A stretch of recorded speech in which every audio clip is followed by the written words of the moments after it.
whom to introduce. We have great guests. The first is Rozena Maart. She's Rozena, welcome. She is from South Africa.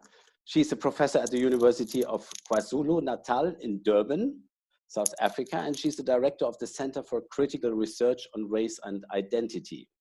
And she's also a research ambassador of our university. And the next is Professor Dr. Makulilo. He is a professor of law and technology at the University of Tanzania in Dar es Salaam. And he is a co-director and chairperson of the African Law and Technology Institute. And then we have two guests who are actually right now in Bremen. The one is Professor Sergej Kelm. He is a professor for biochemistry at the University of Bremen with a focus on sub-Saharan Africa and neglected tropical diseases. And they are involved in really interesting research projects. And last but not least is Stephen Heimlich. He's an DAAD, a German Academic Exchange Service from Uganda. He is a lecturer at the Makerere University in Kampala, Uganda, and he is right now in Germany. So these are our guests, and our plan today, or our schedule today, is that Rozena and afterwards Alex Makulilo will give an introduction. How is the situation in South Africa and Tanzania? They will have a PowerPoint presentation. We will have a few questions to them, and then we will get some short interviews with Stephen Heimlich and with Sergej Kelm about their projects, about the situation in Uganda. And afterwards, we would open the panel for a general discussion. And at any time, you are free to write anything in the chat, and we will pick up your questions from the chat. And we thought that's the best way to do that, that you write something in the chat. Otherwise, it's a little bit difficult to handle a discussion with 50 people. So for the beginning, I would like to introduce and to ask Rozena Maart, Professor Rozena Maart from Durban for her presentation. Rozena is a professor at the University of KwaZulu Natal in Durban, and Durban is, by the way, the partner city of Bremen. She's the director for the Center for Critical Research on Race and Identity. She's a research ambassador of our university. She's a writer of poems and novels, and her novel, The Writing Circle, was once one of the top 10 novel books in South Africa. She was 1987 nominated as Woman of the Year in South Africa for her engagements against apartheid and against violence. So I'm really happy and very proud to have you here. And Rozena, the floor is now yours, and hopefully we can arrange it now with the PowerPoint. Can you try to share your screen? It's on the bottom. Yeah, and then I hope I can give you. Because you have my PowerPoint as well. I have it as well. So if you don't succeed with that, I can share my screen. Yeah, and yeah. I think you can share your screen. So it's a better solution, you think? Okay, then I will share my screen, and we will have your PowerPoint here. Okay, great. Wait a second. So start from the beginning. Okay, I am timing myself because I know that we only have 20 minutes, so I'm very aware of that. Yeah. All right. Okay, so hello everybody. Thanks for joining. I think some of you are joining for the first time. So yes. So Christoph, I will just tell you next slide. Yeah. Yes. Okay, next slide. So I just want to give a brief overview. I know there isn't a lot of time. So our university's lockdown started on the 16th of March. And that meant that we were all at home because the minister announced that having a gathering of more than 100 people was illegal. And so that prompted all the universities, all the 24 universities, to stay home. And during that time, just leading up to it, we prepared PowerPoint and other kinds of presentations for our students. Now, because of South Africa being a country with such a broad range of disparity, not all students at universities have computers and access to the internet at home. So this particular period also, because we knew that the country was going to be shut down, it gave us an opportunity to have students download PowerPoints and all other kinds of material while they were still at university, at res, before they went home, be this to rural areas or other cities. So the Department of Health, the Minister of Police, with the government, the present government, have worked incredibly well together from the moment that we realized that the spreading would happen to South Africa, and that was like all countries in early March. Our essential services, it was declared that our essential services would be opened, which means our hospitals, our clinics, certain food places, and immediately from the 16th of March, those restrictions were put in place, as well as restrictions and services for people in rural communities, people who are poor and also homeless. So I will come to some of these points later on. Please.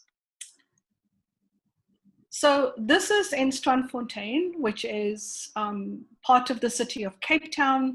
And what you see here is basically camps have been set up for homeless people to also make sure that the spreading does not occur. Also in South Africa, we have homeless people as a result of all kinds of a broad range of social and political issues, some of which includes displacement from other regions, forced removal, which happened during the apartheid years in the 1960s and 70s, where people have been forcibly removed to other parts of the country and then go to major cities and live in squatter camps. So all of these homeless camps have been set up in places around the country. This is just an example. I think that many of you who know the history of South Africa also recognize that there was an expectation after democracy, or rather the first democratic vote, which happened on the April 27th, 1994, 1994, that the government would in fact be able to house all of its residents and citizens. And that in itself has been a very slow process. So we have lots of homeless and displaced people in major cities like Cape Town and Johannesburg, for example. Next slide. So these are, I'm going to try to look at some of the questions that was posed by the Bremen folks. Online teaching, this is happening. The question is, how did this, the coronavirus, affect universities and the scientific sector? So I want to focus on the 4 questions that you've asked us to address. So we have online teaching for the most part. We recognize for places like my university in Durban, this is not a viable alternative for the present, because our students don't have computers. Most of our students don't have computers. Most of our students don't have internet at home. It's not an investment that Black families, for example, invest in. Our student population in Durban at University of KwaZulu-Natal, it's about 48,000 students. We have 5 campuses. Durban, we have a campus in Pietermaritzburg, which is just another city. We also have a medical school. We have an education campus. We have our main campus as well. So online teaching happens for a lot of the universities like UCT and Stellenbosch and Witwatersrand from Johannesburg. Of course, there's been other issues like hacking. We've seen hacking into Zoom meetings with racially charged material being presented by groups in the United States, in South Africa. We've had similar things. For the large part, the scientific sector and also the social science sector, humanities sectors from universities. We've been having meetings at home. We've been trying to do student support. We've been set up for counseling, for student counseling, mentorship, supervision. Also meetings with other national and other platforms. Our university community has been working with hospitals and clinics, and the country has been running traveling clinics. In other words, because South Africa is quite a large country, a lot of our hospitals and clinics are in major cities. And so what we've also done is we have traveling clinics, so clinics that go into the rural areas. Next slide, please. So one of our top scientists in the country was one of our first victims of corona. Tributes were sent out to Geeta Ramji. She died in early March, or late March, I should say. Dedicated many years of her life to finding HIV prevention solutions for women. Her colleague and friend, Gavin Churchard, told the BBC, this is part of the interview segment that I brought. She was actually in London doing a meeting and then came back to South Africa and contracted the virus there. Next slide.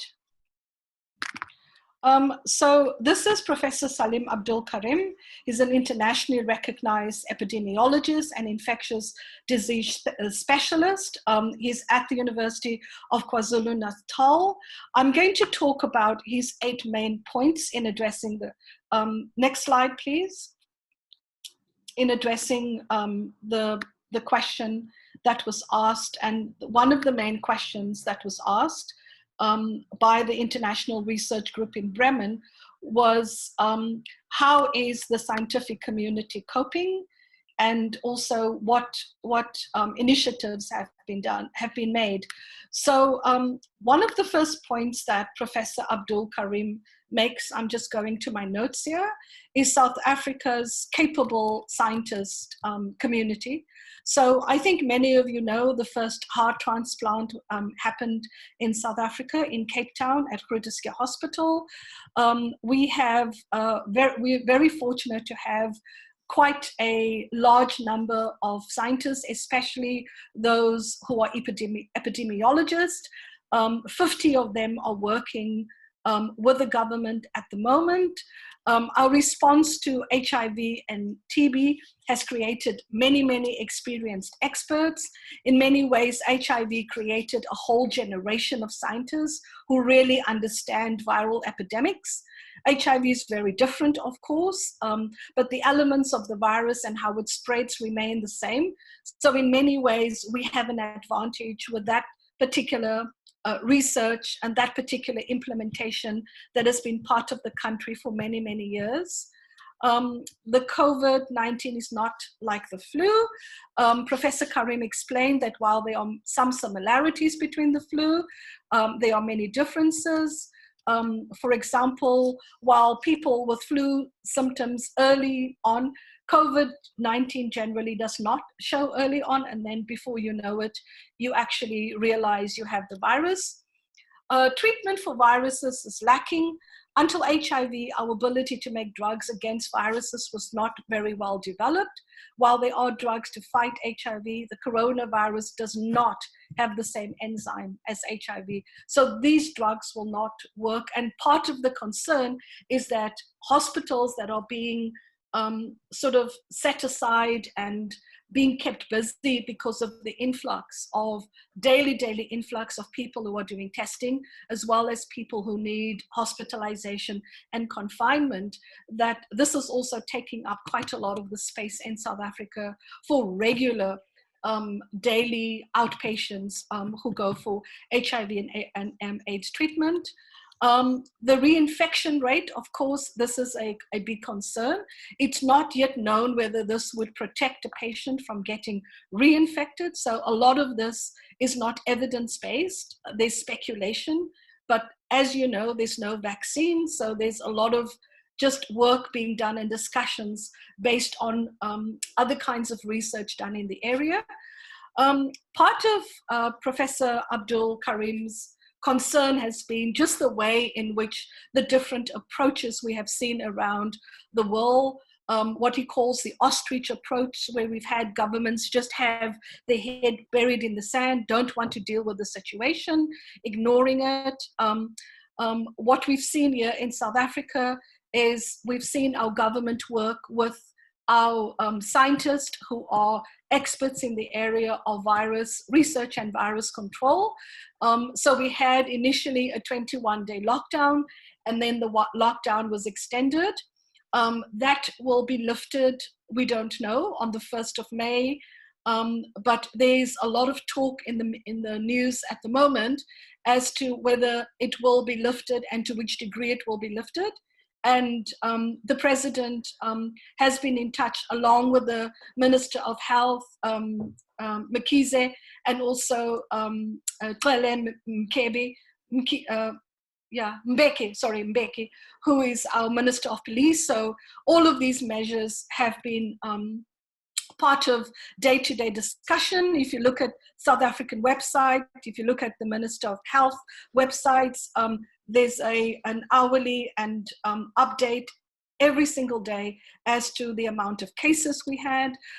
There's been a discussion, or an interest from the general public, what will be our new normal, and our scientists are saying that life is not going to be the same for a very long time. It has changed tremendously. We will see how things go, but of course we have to take a lot of measures in order to establish this whole notion of a new normal again. So we can go to the other slide. So how can scientists support internationally? I'm going to say here, I'm just pulling up my notes. So the overall analysis, I think, needs to be taken into consideration. You cannot look at health in South Africa, and I think in any part of the world, without looking at the material conditions under which people live. We know that people like Karl Jaspers was very influential. Just remember 3 key figures in the discussion on decoloniality worldwide: Frantz Fanon, Steve Biko, Che Guevara, all trained as medical doctors. The reason they had such impact in their respective countries was the fact that they recognized that you cannot separate materiality from social health, social welfare, and the overall understanding of what health means. National scientists have supported and worked with our government. International scientists often seem oblivious to the history of South Africa, a history they benefited from. And I'm talking very much about scientists from Europe who've made these pontifications about what South Africa needs to do and the African continent. South Africa has a large and extensive scientist community. Exchanges between and among overseas community has been an ongoing process. And when I say oblivious, I'm talking about the fact that, yes, we have poverty. Yes, we have a large-scale rural community. Yes, we have people working on a daily basis. I think what I would say, what we have that I don't see in countries in Europe in the same way and countries in North America, is we have tremendous community spirit. We have people in communities pulling their weight in every possible way without government assistance. So, it is those kinds of things that make a huge difference. To understand what it means to give support, you have to understand the history of the country. You have to understand also just the way in which colonialism and the aftermath of coloniality still inform that particular setting in South Africa. Next slide, please. Here's our Health Minister, Mkhize. He called up a team to help with the Eastern Cape numbers. Next slide, I'll explain that in a minute. So in the Eastern Cape, a team of 10 epidemiologists have been called to the Eastern Cape by Minister of Health, Zweli Mkhize, as the number of coronavirus infections in the province kept on rising. Now, I'm going to come back to this point. I want to make a point here. I'm very well aware that being an international ambassador, being a social scientist, being the kind of scholar that I am, the kind of work that I do is not about a popularity contest. It is about being able to address issues as we see them, being able to speak the truth. And one of the truths that affect South Africa when it comes to this, and especially the Eastern Cape, because I was there in early March, was the fact that we had German visitors, tourists, bribing people at the airports and at the borders, being turned away at the airports and other places. And the reason the Eastern Cape is so infected is because we have all these travel lodges, we have these a huge industry of tourism, where people actually, if I can send you newspaper clippings, for example, where people had been tested and knew they had the virus and still flew, still took the flights, still came to South Africa. And this has been partly the problem. I think it's also just the kind of lack of knowledge, lack of understanding. What does it mean to travel in any part of the world and not take responsibility for the fact that you have been infected? Next slide, please. These are highly contentious remarks. I don't think I'll have a lot of time to go into it. I will try to go to my notes on this particular matter. I think his concerns have been, it has been said that, I can't find my notes on this now, but nonetheless, I will try to see if I can find them. Okay, it's all right. Yeah, so the question really is, he's been concerned about treatment, he's been concerned about testing, he's also been concerned about tracking down. That becomes very difficult, but we have tried to do that in South Africa. Of course, one of his other concerns has been about reopening the economy. And this becomes the very difficult part. Now, we know that there's sweatshops all around Africa.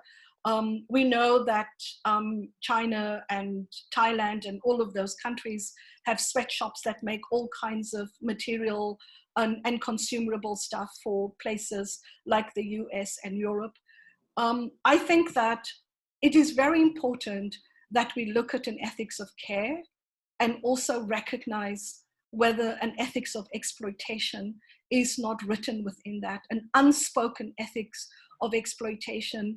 We have seen in the country people come from many parts of the world to come and enjoy South Africa and to exploit local people, and then at the same time want to kind of show this ethics of care.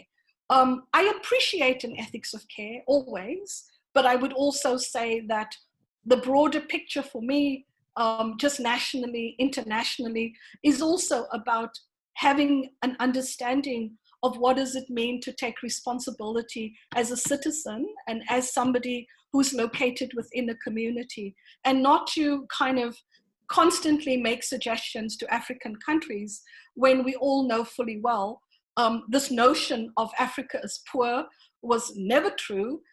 Africa was never poor, otherwise we would never have had the extent and the kind of colonialism that we had. Okay, next slide, please. Does it help that Africa as a continent has long-standing experience with contagious disease? Yes, absolutely. Structures are in place, but as we know, the way that we live in the world and the existential conditions and material conditions are constantly changing. Questions of access and the factors that determine the access of all people from all communities are serious considerations and have been taken up in the country. We have so much experience in South Africa with HIV and contagious diseases that I think that the infrastructure is there, and that is what we are relying on at the moment. Next slide, please. I just want to share, I've got permission to use these photos. My cousin is in the front, she's the woman there, and one of my cousins is at the back. These are community efforts, food kitchens. Various community organizations have been active in feeding their communities. This is all over South Africa. So basically what's happening is that various people will bring potatoes and rice and beans or whatever. As you can see, the person to your far left is wearing a fez, and the person to your far right is also wearing a fez. So in most of our communities, we have a very strong Muslim component of our community. So this is also to ensure that we have halal food You know, so this is just part of what happens in cities like Cape Town and Durban. So my cousin sent me this. I asked her, if you look at the back, it says District 6. That's the community that I'm from. As you all know, it's part of a history of enslavement at the Cape, named the 6th District of the Cape, where people, it has that history of enslavement. So this is the working committee, and she's part of that working committee. Next slide, please. So this is Retreat and Steenberg. It's the extension of that community. You don't have to live in a particular community to go and eat there. No, there are no questions asked. Where are you from? Where do you live? If you don't have a mask, someone will give you one at the food station. So there are aunties and you know, aunties in the community making masks from all kinds of fabrics that have been left over. These are not government funded. These are completely just community initiatives. Next slide. Also, you can see this is in one of the townships. And so the children are all sitting in pretty much a row, like a long, different rows, and they are different tables. So some of the aunties will make food at home and people just bring to their house. And then you can see some of the children have the masks on their lap or around, carried somewhere. And when they come to get food, the bottles, the spray bottles are there. So, you know, disinfectant, everything is there. And I think this is the great thing about the community spirit, is that, you know, a virus, you cannot only fight on the medical level. You can have the treatment, you can have the rural clinics, the mobile clinics, but you have to have the mobilization of people where it counts the most, the townships, the shanty towns. This is where I think South Africa's spirit just stands out. I think that may be our last slide. Christoph, just check. Yeah. There's one from the president. So this also happened, you can see March 17th. This is before the official lockdown. So our taxi drivers in different suburbs, they, you know, they got all these bottles. These bottles were donated. And if you come into the taxi, you have to disinfect. This is before the lockdown. This is completely just the kind of initiatives taken by taxi drivers. Next slide. I think that should be our last one. The scale of this emergency relief program is historic. President Ramaphosa said, it demonstrates that we will not share any effort or any expense in our determination to support our people and protect them from harm. So there are packages that are in the process of being developed. These are for people who live below, on the poverty line and below, and people who are not in a position economically to support themselves, pay their rent, you know, buy food. We have a program where food packages have gone out as well. So I know that time is an issue, so I will stop there, and I'm happy to take questions from whoever. So thank you very much for that really impressive insight to the situation of South Africa. I think due to the time, I wouldn't pick up any question at the moment. And so I would really like to turn to Professor Makulilo. He's from a little bit north from South Africa, from Tanzania. And Annette, it's your turn to introduce Mr. Makulilo.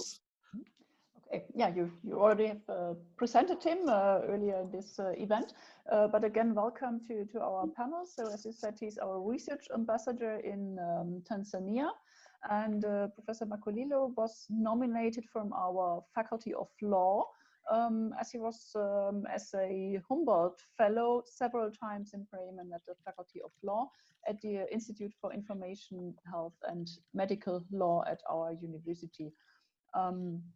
And now he is professor at the Open University of Tanzania, so a distance university, a distance learning university. And he is as well the chairperson of the African Law and Technology Institute. So the floor is yours, Alex. Happy to present your presentation. And I think it's Christoph to share the screen again. Yes, I think we do it the same way.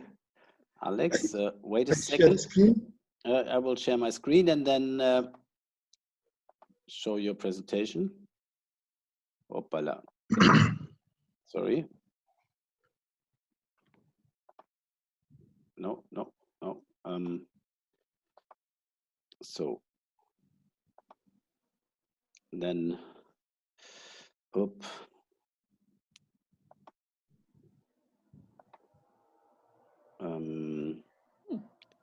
Beautiful. Here we go. Coming closer. I think after 3 more months in lockdown, then we are even more experienced with Zoom. Okay, Alex, it's yours. Yeah, thank you very much for the kind introduction, Annette. I'm going to address you on two main issues. First, I'll talk to you about the state of coronavirus generally in Africa. And secondly, I'll turn on how universities in Africa have get involved into the fight against the virus. Now, maybe to start with, I have to highlight the current state of the virus cases in Africa. And you can see from my slide, the first slides that up to yesterday when I was compiling my slides, Africa, a continent of 1.3 billion people and 55 countries, had about 24,707 cases of coronavirus. And out of that, we see that from this data, 6,425 people have recovered from the virus. And then we have a record of 1,199 deaths by yesterday. And as far as I'm aware, up to yesterday, out of the 55 African countries, 2 had not reported any case. And this is Lesotho and Comoro. So these 2 countries have not yet up to date reported any case. Next slide. Now you can see the trend of cases of coronaviruses in Africa. Since we have the first case reported in Cairo, Egypt, sometimes in February, the trend has been like the cases have been going up to yesterday. We are saying up to almost 25 cases have been reported. Now the question might be that whether this trend is going to decrease in the near future, or whether it is going to increase. So there have been some projection on this. Next slide. Now you see in February, we have Bill Gates trying to warn African countries that it is likely Africa is going to record up to 10 million deaths out of the coronavirus. And of course, next slide. In March, next slide, please. Okay. In March, we have the next projection from WHO is trying to warn Africa that it is going to experience and it has to prepare for the worst. Although the WHO did not give any figure that how many Africans are going to contract the virus, but at least in a broad and the general terms, is going to hint like the virus is going to go higher. I mean, the cases are going to increase. And early in April, next slide, we see the London School of Hygiene and Tropical Medicine is making another projection based on modeling, mathematical modeling, that Africa is going to experience about 450,000 cases of coronavirus by May. So this is the third projection by the London School of Hygiene and Tropical Medicine. Next. And then in mid-April, we see another projection from the United Nations Agency on Economic and Commission for Africa. And this agency is projecting that Africa is going to record at least 300,000 cases, deaths out of coronavirus. So what you can see and observe generally from this data, it's like don't have, there is a lot of uncertainties about the future, how it is going to hold in the next few days, next few weeks or months. So there is no clarity, because even when you look into this data, they are conflicting, they are inconsistent, and there are a lot of disparities. For example, when you see what Bill Gates is trying to project and what the UN agency is saying here is quite inconsistent. And perhaps these records and the projections are based mainly on 3 assumptions. Next slide, please. Now, the first assumption, which is very, very common, and which I believe these projections are based upon, is that Africa is a poor continent. And of course, the World Bank has recorded like out of 3 Africans, 1 lives below the global poverty line, which is around 1.90 USD. Now, with that kind of living, it's very difficult maybe to afford all these measures are like handy sanitizers, for example, face masks, because they are all being sold in the market, and it is even very difficult for a person who is living below the poverty line to afford medical expenses, taking into account that it's not like every person is able to access health insurance in many parts of Africa. And for the same reason, it's also very difficult to have access to clean water, for example, because all these involve certain expenses, which is very difficult for a person who is living below the poverty line to afford. And of course, the World Bank is estimating like up to 422 million people are falling under this category.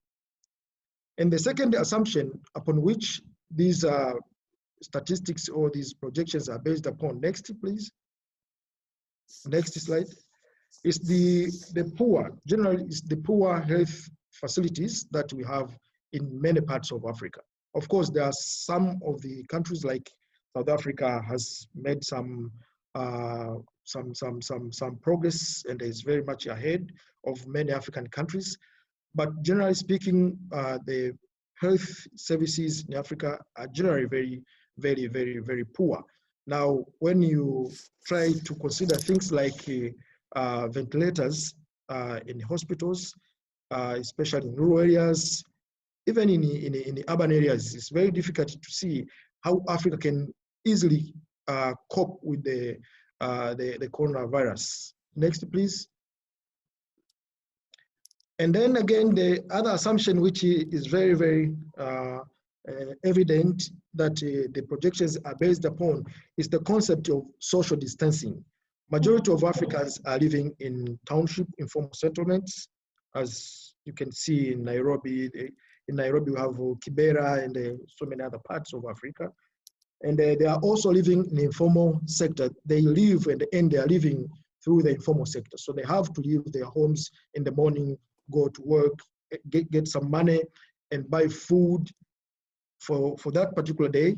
And then the next day they have to do the same. So it's like a hand-to-mouth kind of thing. So all these kind of things, plus how our public transport is organized, they pose challenge on social distancing concepts. So the main assumption, which these projections are trying to base generally on these 3 main assumptions regarding the spread of the coronavirus in Africa and the challenges of these countries to deal with that. Next, please. Now, let me talk a little bit about the initiative which have been made so far by universities in trying to fight against the coronavirus and the challenge to overcome the challenges of health facilities in Africa and the other important facilities that are important to fight against the coronavirus. Now you can see, can you, Christoph, play this video? I hope. I'm not sure that it really will work, but I try. Okay. And then, can you hear something? No. No. No. Well, the point I want to make is that we have some of the universities have attempted and they have successfully made the ventilators. We have this is the case from Kenya. It's the Kenyatta University have launched the ventilators in the last few weeks, and this is also the case with Rwanda. They have made locally ventilators to help the hospitals and the coronavirus patients. Next, please.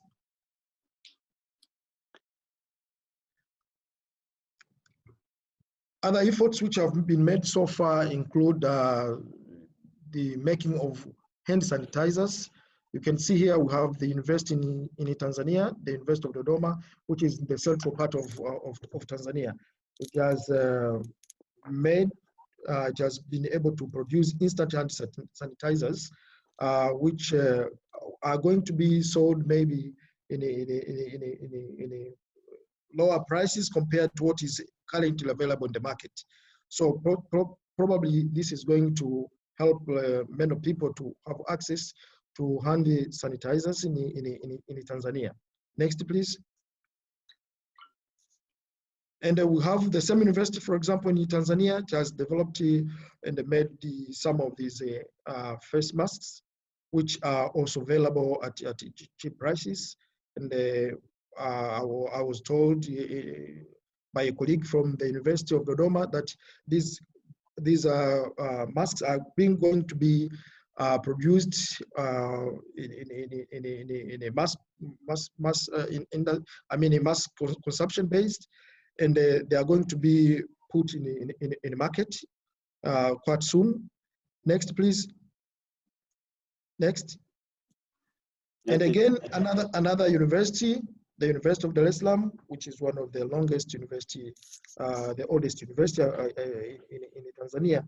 It has developed the automatic hand washing machine, and you can see the photo there. And of course, the challenge which was being raised is like when you are using a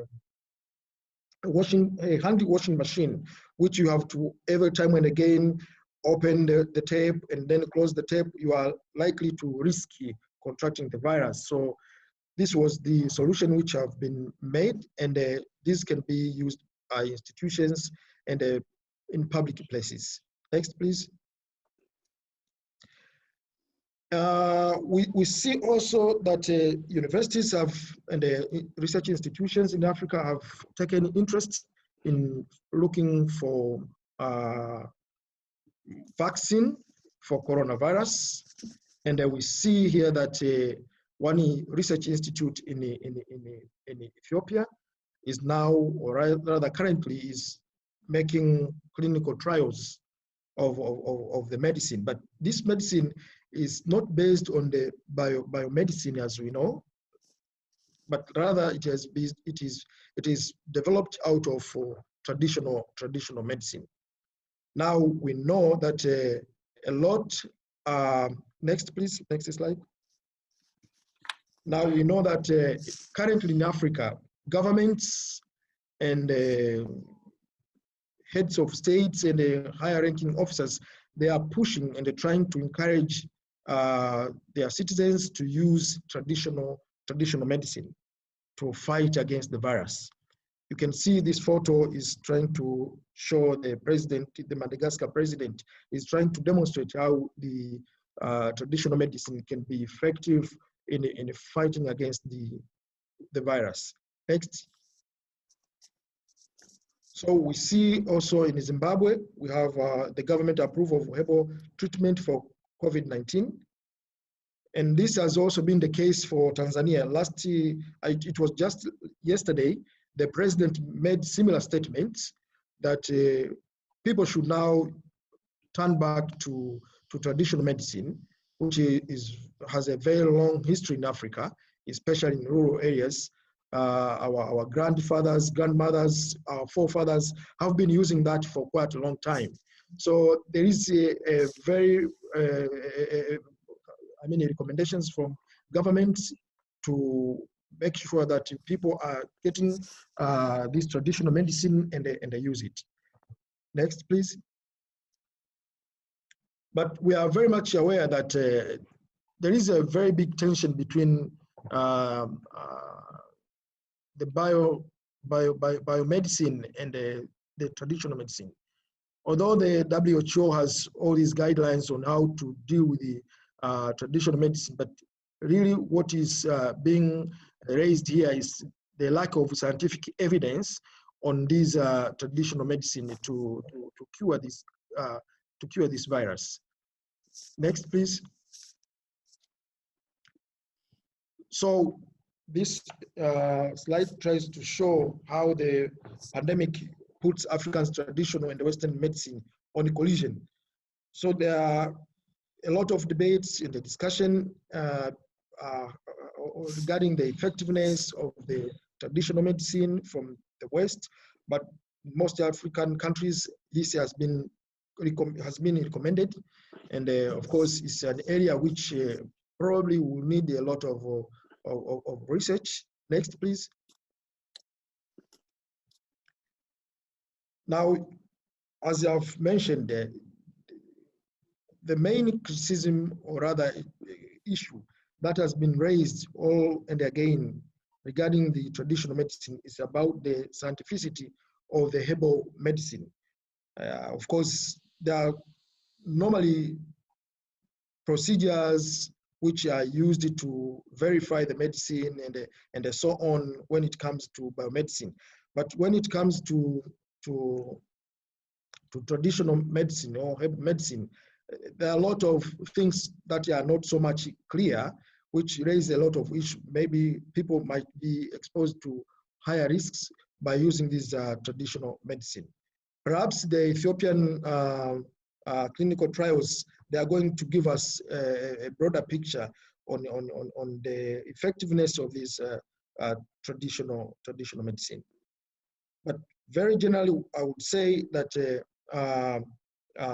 research institutes would, at this point in time, in the North and in the South, cooperate, try to put their efforts together, trying to work together to ensure that it is possible to get some of the vaccine which are effective and which might help to cure the coronavirus, because as of now, it is not so much clear when this pandemic is going to slow down. Thank you. Thanks, Alex. Okay. Thank you very much to you both. It was two very, very interesting presentations. And we have planned to have a very short round of first questions after these two presentations before we continue with the brief inputs of the other two guests. And I have seen a first, I think, quite interesting and yeah, very good follow-up question in the chat. And as I know that the person who has asked this question has a very good background in, let's say, Africa in general, if I may say so, I would like to give the word directly to Sabine Breck and ask her to ask her question to the two presenters, please. Sabine, the floor is yours. Okay. Thanks, first of all, to you guys for doing this at this time. I think it was an extremely good idea. And thanks to Alex and Rozena for these very helpful presentations. My question actually goes back to Rosena's point about the ethics of exploitation and the long-term damages of coloniality and how that plays out in the situation around COVID-19. And so I would like to put like some points forward, and I'm interested what Rozena and you, Alex, will have to say about this in terms of how the discussion is going on in your countries, because I have these discussions with my husband who's in Senegal like almost every day. And it seems to me that, I mean, I'm totally over-identified with the Senegalese government at this point, because I think all African countries are having this absolutely heroic fight. And all the examples that both of you have given us sort of confirm that impression. But it seems like this is almost like sort of Greek tragedy, because everything that's being done now in terms of trying to ensure social distancing, as difficult as it is, shutting down all religious gatherings, locking down the economy, like no flights in, no flights out, will most probably mean, at least I can say that for Senegal, that the economy will collapse. I mean, as much money as the Senegalese government has been giving into like immediate COVID relief and all these measures, with nothing coming in the next year, no tourism, no taxes, you know, no active economy whatsoever. Like, and I think that's actually, to me, the much more politically relevant question, other than Bill Gates speculating about how many millions will die, which has this kind of pornotroping aspect to it, I think. So what can Western countries do to not think about how the poor Africans can solve the problem, but what can be done politically to sort of prevent this kind of collapse from happening? And so the point I want to bring in is, what do you think, and what is being discussed in your country about immediate forgiving of, you know, the depths of the depths of the debts dating back to colonial times, which are really like hampering all African countries, you know, to the point of no return? Because I think what I have heard so far from Western countries is that they think about sort of delaying the payment of debt, which will not help at all, because it will just, the money has to be paid at some later point. So that's my question. Thank you. Yeah. Perhaps Rozena and Alex, you can answer briefly to that, and then we go further with Stephen. Huh? Okay. Yeah. I think you know, a lot's been said, and I know that we're also running against time. Just in terms of Sabine Brock's question, I think one of the things that I observed, you know, is the fact that I don't think Europeans and North Americans think of themselves as carriers of disease. I think that Africans have been constructed as carriers of disease. And so when you have North Americans and Europeans in South Africa, I mean, we have lots of these cases of people who've come from all over Europe to come to weddings and then infected hundreds of people, people who have come on tourist trips, you know. I think that notion is still very, very strong in Europe and in North America, you know, the African as the carrier of disease and viruses. So that's one question. The other issue is certainly on the side of South Africa. Again, I don't know if you want us to do some follow-up, Christoph, but I think if you do, then I would certainly be more than happy to send some information around the questions that have been asked around debt relief, because last night, so the president has every week had these, you know, people flock to their televisions, and there is a rollout plan for immediate assistance with food and with housing and with water and electricity bills.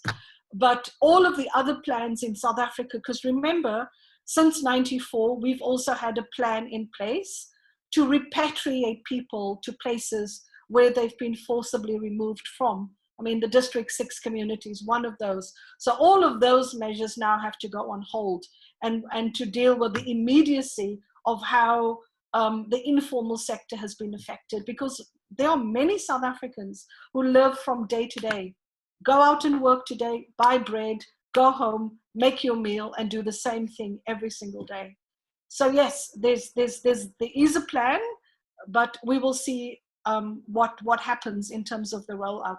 I'll leave to Alex, and if there's any other information I can send through, I will.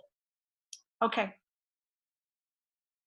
Thank you, and I tend to agree with this, your explanation. It was yesterday, our president in Tanzania was addressing the nation over the state of coronavirus in Tanzania.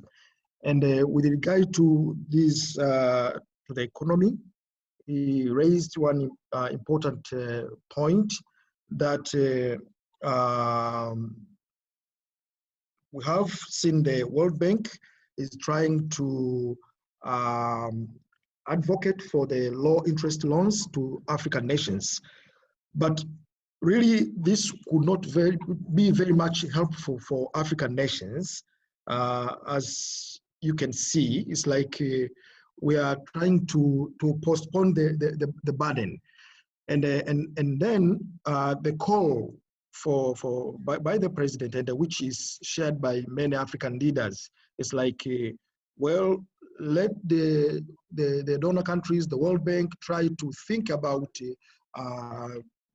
giving relief to the existing debts, so that these nations can pull up their efforts to fight against the virus. So this is the position by the government, and I think it might be helpful for African countries to receive such kind of relief, because otherwise most business have been closed, and I can't estimate or predict what is going to happen as far as the economy, African economy is concerned. But really, the situation is really very, very bad.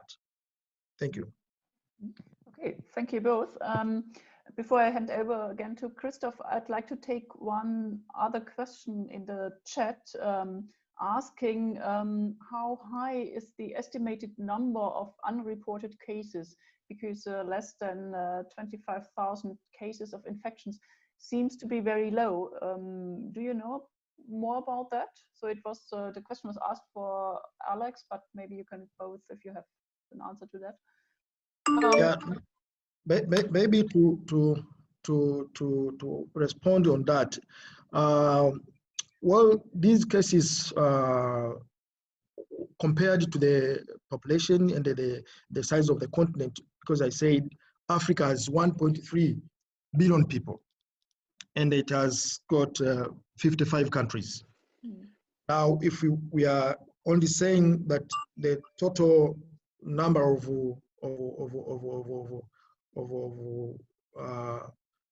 viruses which have been so far reported, they are less than 25,000. Of course, there are some issues behind that. And one of the issues which I think is very, very important to consider by now is like we lack, most African countries lack the capacity to undertake mass testing. So maybe a lot is not known because of the capacity to undertake these, to carry out this testing. So the cases which have been reported here are those few cases which maybe someone is sick, is taken to the hospital, maybe. But there is no really a plausible way or methodology which is so much credible and reliable to such kind of data. Okay, thanks. Christoph, will you take over? Okay, yes. And before I introduce Stephen Heimlich, I would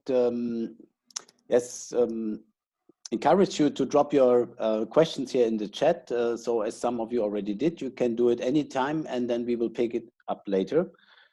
Yes, at the end of February, I had the luck and the opportunity to meet Stephen in Kampala, Uganda, when I was there for a conference, and he's there a lecturer of the German Academic Exchange Service, and lived there for more than 5 years in Uganda.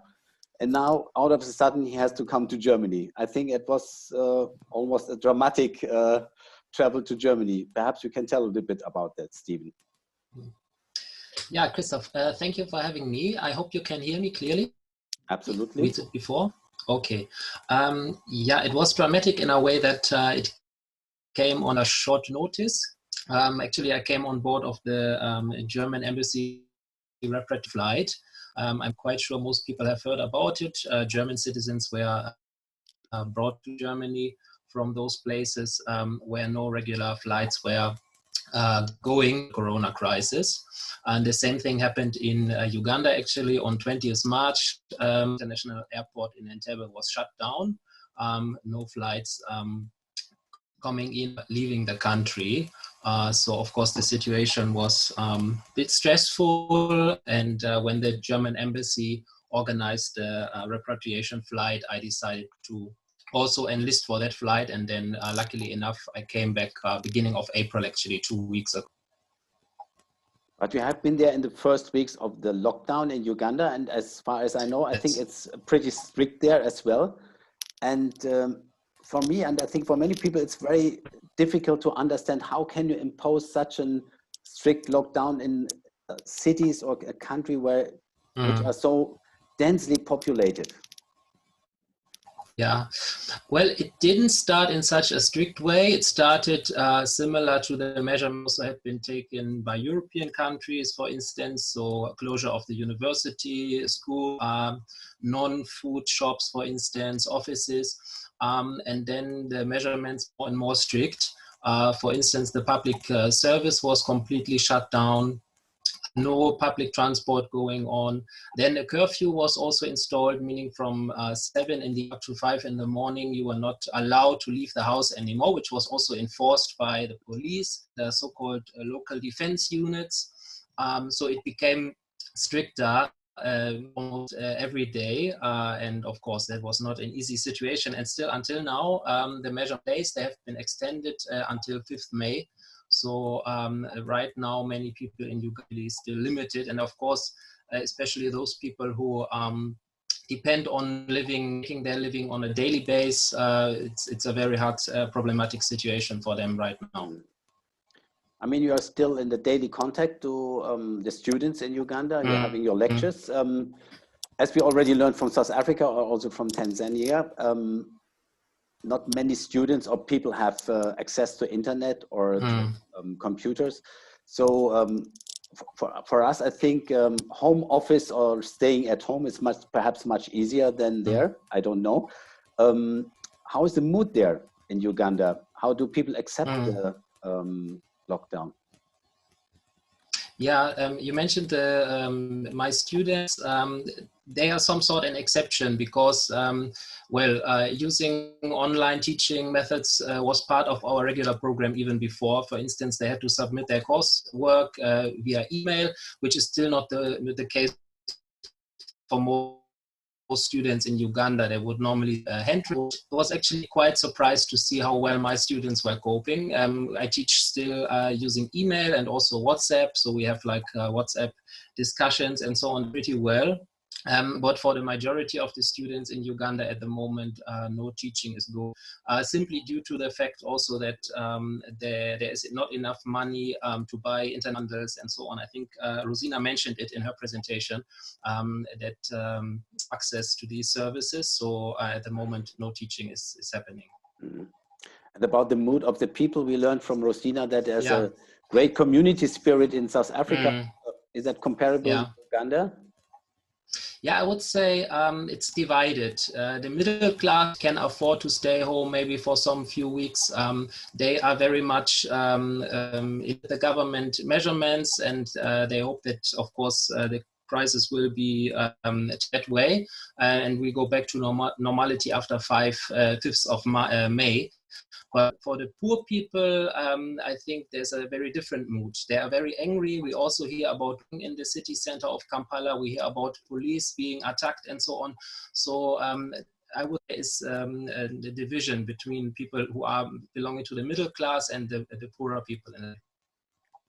Okay, thank you very much, Stephen, for the moment. And now I would like to hand over again to Annette and Sörge.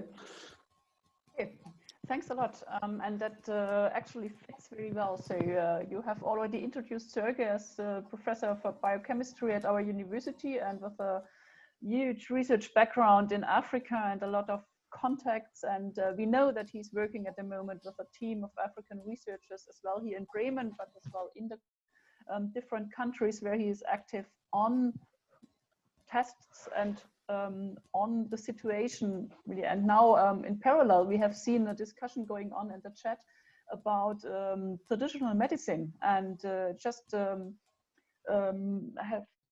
got the confirmation from Serge that he is able to react as well on this discussion. And so I briefly asked Serge to introduce a little bit what he's doing in his research at the moment, because I think it would be very enriching for the discussion.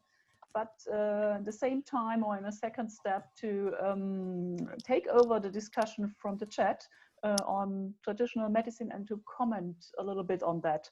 So Serge, the floor is yours. Okay, thank you, Annette. Thank you, Christoph, for organizing this meeting. I think it's very exciting. When I heard for the first time you were doing this, I said, "Oh, this is fantastic. This is perfect time where it is." And I'm very happy to the contributions of our ambassadors. Okay, maybe go back to what at one point, Annette. Yes, I'm willing to comment and lead or introduce a discussion on traditional medicine, although I am not able really to provide scientific or whatever insight, but of course personal opinions. So my background, I'm a biochemist and I'm working in Africa since 10 years in Nigeria, Cameroon, Chad, Ghana, and Tanzania are our main partner countries. Our main focus is on trypanosomiasis, one of the so-called neglected tropical diseases. Although since I have moved from biochemistry to the parasite, to the vector, to the people affected, I don't like the expression neglected tropical diseases anymore, because I think it is inappropriate. The disease is not neglected, the people are neglected. The people who are suffering from that are neglected, not the disease. It's just a kind of political statement to show where we also are. We have been working in Africa in very rural communities, which may be relevant to this aspect is that this forces us to adapt technologies to be worked in under the conditions we find in the field. And what you said about the testing problem in Africa is something which we experience of course, in our field study. So we started to develop techniques to trying to take parasite, the trypanosome case in the field, and came to a technique which helped us to be much more sensitive and possibly adapted to the field. We just are in the progress of getting closer that when coronavirus came up, immediately was clear that testing is an issue. And if you everybody reads the newspapers here and know every day all the information comes from testing. I say, however, will Africa be able to cope with that? Because, I mean, this is a very high-tech technique which is used for testing. Require machines where maybe a country like South Africa has a whole bunch of machines. And if you look at the WHO or at the John Hopkins numbers or whatever, you see that Ghana is the second country on the continent which has a decent number of tests, but nothing compared to Europe. So there's no way to do that. This is why we thought, okay, maybe we can use our expertise together with our guest scientists from Africa who are here to develop this project to see whether we can use their expertise to find something or to develop something which would result in a test which is cheap, simple, and not competing with so much for the resources for the tests which are used here in Europe, basically with the aim that they will be used, can be used in Africa for a fraction of the cost without requiring all that infrastructure. This is what we're doing at the moment. So we put all our efforts on that. Despite the lockdown of the university, we are able, with a small group of 3 African scientists in my lab, to try to push it forward. Whether we look successful or not, we don't know. But as soon as we have any evidence, of course, we will try to do everything to disseminate this onto the continent. So this part to the background, what we have been doing. with respect to Corona and our work in Africa. So yeah, I'm in principle happy to take any questions online. A couple of things, of course, I would like to discuss specifically with those who are in Africa, whether any of this would be helpful, because I learned a lot actually from the two contributions in the beginning, providing the view of you people in Africa, which is of course different from ours. This is what I had learned over the 10 years working in Africa. It is essential to take the view of Africans. I mean, some of my friends in Africa say, you're not a German anymore. You think more like a Nigerian or Ghanaian or Chadian sometimes. Maybe it is the case because it is necessary to have that look. And therefore, I'm very thankful for your insight and how you look at it. I can't remember which one is, my memory is always poor. I'm an old man, and but I remember one thing which I thought brought it to the point. Crashes of the, it was on traditional versus biomedical medicine. Clashes of the African and the Western cultures, or methods in that case. And I think if you translate it, it hits the key point. The situation is so dramatically different between Europe and let's say so-called first world countries and Africa. And the tools which we have, which we use, the way we try to control the disease, they're all fine for here. But I also thought, okay, yes, like testing, being able to test in Africa would be very helpful. But listening to you carefully, I see that maybe this is too short-sighted, it's too European side of the whole thing. Because even if you can do that in Africa, could you do all the consequences which we do? So I think once again, like in many other cases, even more here, we have to look for Africa for solutions which are born in Africa. And of course, we can try to support this in many ways. And this way, I've changed my view already within the last half an hour on this point, I must say. So really to look at solutions coming out of Africa. You've shown very nice examples of the communities there are. I know that societies are different and they're highly diverse in Africa. So as well, and but of course things are happening, people are aware. But maybe there are also some other resources in Africa which we are not aware, which we even are ignoring. I don't have any scientific evidence for that. Of course not. Nobody has. But this is unusual time anyway. And this is because this leads me to the question of traditional medicine versus scientifically proven medicine. Watching the comments popping up in the chat on that made this also very, very clear to me. Yeah? At the moment, we don't have a treat against the virus. Yeah, with all our biomedical efforts and whatsoever, and it takes, everybody knows it takes. There are some drugs in the pipeline which might work, pop up, might work. There's some hope generated, which then collapses again, and so on. To then say that, okay, to basically warn of traditional medicines.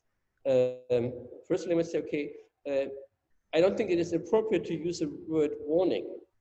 I would want to say, okay, this is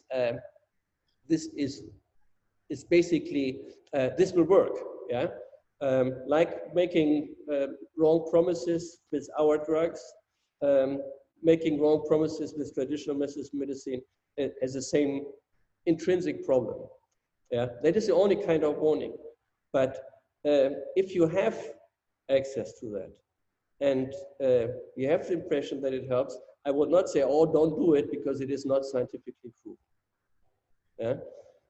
I know the rural communities, at least some of them, in all that diversity. I mean, there's nothing. What else can you do?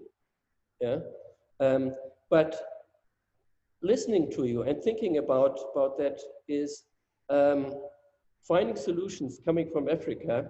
Maybe at some point we can also learn from Africa. So I was very pleased to see that, okay, Ethiopia is trying to push forward clinical trials on the basis of a traditional medicine. Yeah, yes, bringing this maybe together, that knowledge. And I know there's a lot of research is going on in Asia, in Europe, also trying to look at that, which is kind of trying to tap on that. Maybe this is a reason to push this a little bit more forward. In order to be accepted, of course, in the wide things, and it is also, of course, important not to make the billions of Africans to be guinea pigs in a way, to try something up because we want to try it, but really try to support to find out what more quickly what works in that, because you have a large variety of that, of different traditional medicines. And if you look in different communities, traditional medicine in South African communities is different from Tanzanians, from Ghanaians, from Chadians, and so on. But what can we do to bring all that knowledge maybe together and support you? You have good scientists in Africa. There are few, the percentage is very low, but there are excellent centers of science, which I have seen on the continent.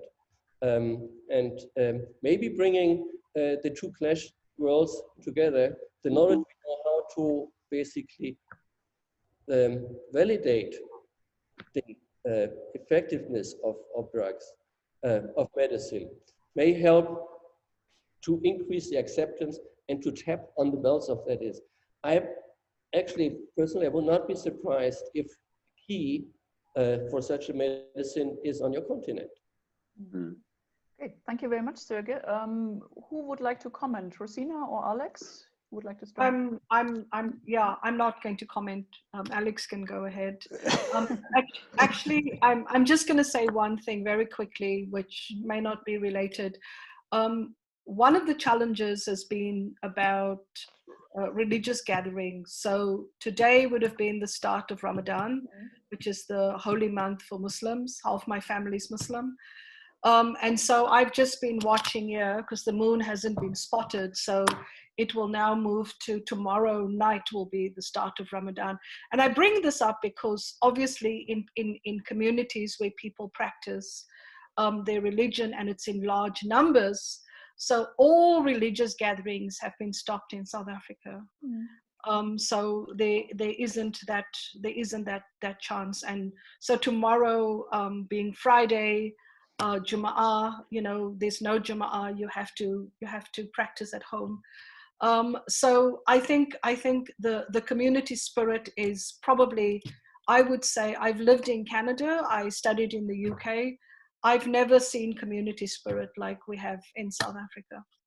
That's all I'm going to say. Thanks. I truly believe that. Okay. Alex, would you like to comment on Sergey? No, I just agree with the the previous speaker about the concept of traditional medicine in Africa, that we should not just ignore it lightly, trying to dismiss it on the basis of the scientificity of the process. Maybe we have to try and somewhere maybe blend what we have in the traditional medicine, the biomedicine, because I believe that even the biomedicine, in most cases, it starts from maybe plants, and the different plants they are being used in the biomedicine. Of course, after certain procedures and the processes which are very transparent, which are very much known and the like. So maybe I think it is high time to try to probably combine, coming together, and see how we can take from where the traditional medicine is and take it forward. So maybe that can help. Mm. Thanks, Alex. And I think it's beyond all this, let's say, public health issues. There's one very important aspect we should also touch today. This is the economy in Africa. And as we all know, and you mentioned that in your presentation, Alex, economy is in many African countries in a very weak condition and situation. So what are your perspectives for the future here? What are the implications, economic implications of that crisis, and how can you cope with that? Yeah, so far what I can say is like many countries are really focusing on the fight against the virus. So there are quite a lot of plans how to respond to the economic crisis after the pandemic, the debate at the moment. So the concentration is on how to fight the virus. But my thinking is like, since this is a global problem, it is not very possible to be tackled by one country. Perhaps this can be addressed at a regional level and the international level. Of course, I understand that at a national level, there must be some plans on how to respond to the crisis. But really, this kind of crisis is very, very global in nature, and it has to get a solution from beyond the national level. Mm-hmm. Rozena? Okay. I'm okay. I think we can wrap up. I'm fine. Yeah, I'm fine. Mm-hmm. I don't have to comment anymore. Yeah. I mean, there's one question here from the chat. It's about what can universities and scientists do here? Is there any chance, for example, to start a joint initiative for a debt release? We do have a joint university program, and there are programs that are being put in place to assist students with payment of fees and other things. No. I mean, debt release, like state, like the money, the world just deciding to release Africa of all debts that have accumulated over the last 200 years. Haiti, Africa, all these countries, this is the moment at which we have to say, cut it out. Let them like live with their own strength and their own potential and their own knowledge, their own expertise. Because if this opportunity goes by, it's going to be a major world disaster. And I don't understand why we can be sitting here and talking. I mean, not us, like I like this event, but everybody's talking about the poor Africans, like how can they handle this? The reason that they can't handle this as well as Germany is colonialism. And so our task is to think about what we can do to stop this, like raise all the humanities to do a campaign for debt release, or raise the campaign to organize like for when the vaccine is going to be found, which is going to be soon, that all African countries and Haiti and all these countries get it without having to pay for it through their nose. These things, that's what we need to talk about, because Africans are fighting this every day and they don't need our blah, blah. You know, they don't need our support, and the support is political. Sorry. Yeah. Okay, we have a joint discussion with all of people from Africa. It's not only a blah blah. Okay, Rozena or Alex. I think my position is, anybody who knows me knows my position very clearly. Aneta was there when I said, you know, when we had our first gathering last year. I think that, you know, the aftermath of colonialism is all over Africa. It's all over South Africa. We see this on a day-to-day basis. We see the fact that tourism did not stop. People still came, even though they were told. They still bribed people at the airports. You know, how do you bribe somebody that's hungry, that has no money, that has no home, to say, you know, when you have to stamp my passport, you know, please say that I'm okay. So, you know, the haves and the have-nots will continue to play a role in how we deal with everything in South Africa, which I can speak from in terms of my location. But we do know that what we face in terms of access, what we face in terms of students not being able, not having computers, you know, the impoverished history that South Africa has and Africa has as a continent, didn't happen because we're irresponsible people. I mean, you don't colonize a continent because they're poor. You colonize a continent because they're rich. And that's what Europeans have done. And I think what I hear Sabine saying is that the approach needs to come from Europeans to deal with this, and not to say, let's make a vaccine and charge Africans again. You know, let's show an ethics of care to Africans, but let's charge them for the vaccine. And I think that is a discussion that Europeans should be having. Mm-hmm.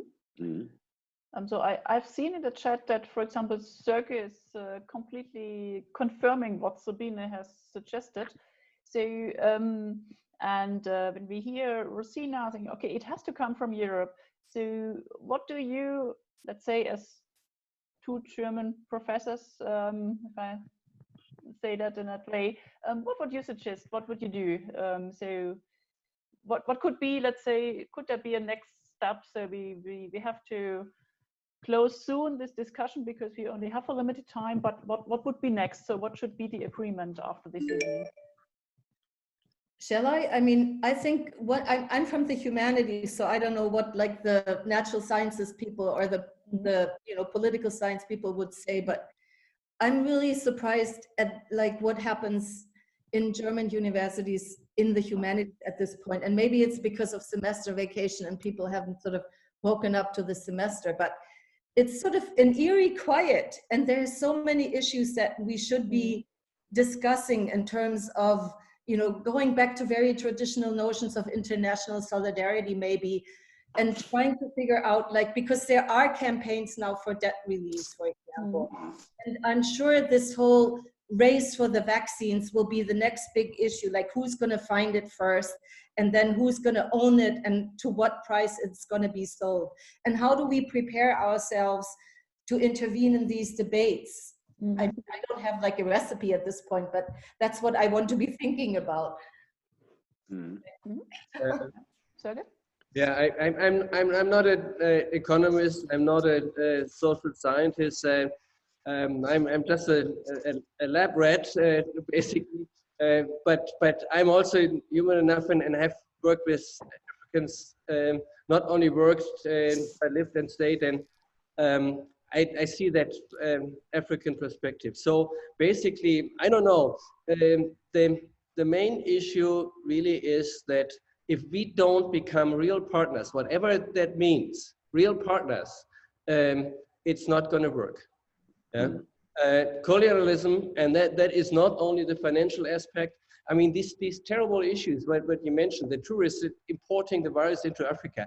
I mean, I was ready to burn my passport when I saw that. Yeah? There are other issues which I've heard about, the repatriation of people and how they behaved towards people who looked like non-Europeans, let's say, because you really want to burn your passport. But no, we have to be real partners on all aspects, and that may include the economic aspect. That basically, if I understand, I would say that it's okay. Cutting off these debts means okay. Giving back the money which we have stolen, yeah. But I'm not an economist, so I don't know. But it has also to do with the way we do our research, yeah. Regarding, for example, sorry for interrupting, but regarding, for example, the vaccines, yes, as far as I understood, there is really now a new approach for me. The first time that at least scientists here in Europe are saying, if we develop any vaccines, then we do it immediately as a kind of open access approach. So, and I think that's really something new, and I think that has to be done. So that if there's any success in research, so it has to be open, and each country should be able to, let's say, to get the recipe and to produce that material and the medicine based on that research. And I think that could be, let's say, a kind of positive effect already of that Corona crisis. I mean, Wait and see, though. It's for being partners. As partners, you share that. You share what you know. Yeah. And why not support then Africans to produce this? I've seen places in Africa where they have produced vaccines before. Yeah. And it could be put back that potential. And I was very happy to see that there were announcements in Europe, yes, that we will share it with Africa, whereas we have seen other ugly faces where people say, okay, A first, yes? And we should not do that. We must see, I mean, for me, Africa, if we don't become real partners with Africa, yeah, we're gonna go down the drain, yeah? Our future is closely related to Africa's future. We only have a joint future or no future. That could be a kind of conclusion for this discussion today. I think that was very good words. And I think that was a kind of first attempt to start a discussion with our colleagues and friends from Africa. And I'm very, very happy that you joined us, Rozena and Alex. And that was really a pleasure for us to hear your opinions and your statements and to get an insight from your African countries. And of course, great thank also to Stephen and to Sergey and to all of you who participated today. And as I said, it was the first start, and we should continue with that discussion and find other formats to get deeper in that exchange of opinions between Africa and Germany, Bremen. So from my side, I think that was a successful start. And how do you see it, Annette? Yeah, the same. So thank you very much to you all for this discussion. And I still take the thought with me, what could we do next? So to follow up these very emotional statements and which touch a little bit the discussion we always have, why are our universities not as political anymore as they have been in the past? And this is a discussion which is coming up from time to time, but and we have to continue to have this discussion. And so we certainly follow up and come back to you what we can do with these statements from today. So I very much enjoyed discussing with you all tonight. And as Christoph said, it was a first attempt to do it in that way. And yeah, I hope there will be further meetings like that. Okay. So thanks to you then all.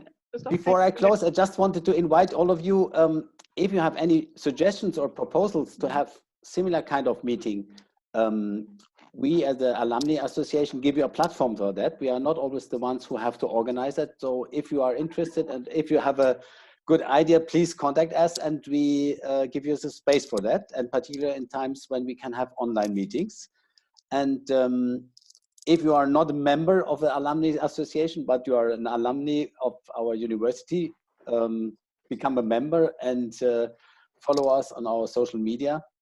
And I think that's it for the moment. And I wish you a good evening and stay healthy. And again, very, very warm greetings and regards and to our friends from Africa. Thank you. Bye-bye and take care. Thank you very much. Goodbye. Thank you. Bye-bye.